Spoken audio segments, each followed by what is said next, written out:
Ikki farishta oddiy bir yo'lovchi odam shakliga kirib, bir boy badavlat oilani uyida tunab qolishibdi. U oila mehmondo'st emas ekan va farishtalarni mehmonxonaga kirgizishni xohlamay, ularga sovuq yerto'ladan joy berishibdi.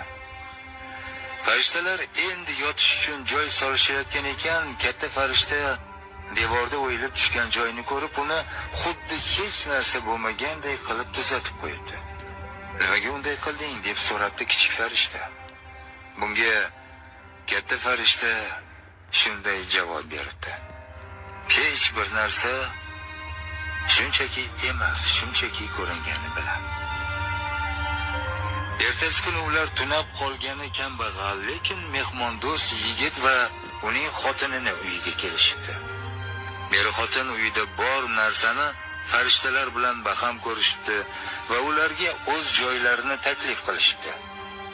Qayerda ularga dam olish qulay bo'lsa, o'sha yerda dam olishlarini aytishibdi. O'zlari esa yerda yotishibdi.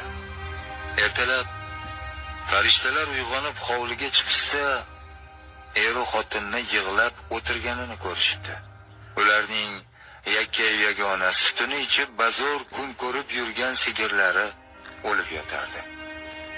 "Nega sen bunday qilding?" so'rabdi kichik farishta katta farishtadan.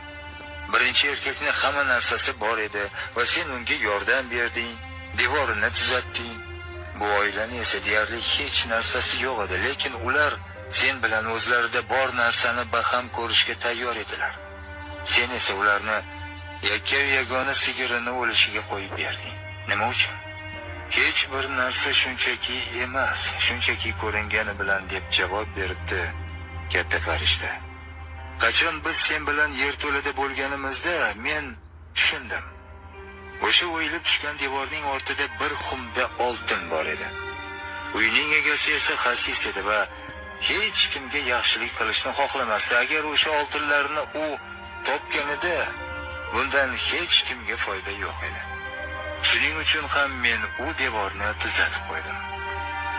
Ertasi kuni biz kambag'alning uyida tunab qolganimizda, bu uyga o'lim farishtasi keldi.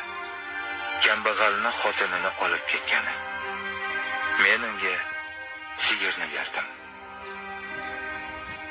Qissadan hissa shuki, hech bir narsa shunchaki emas, shunchaki ko'ringani bilan.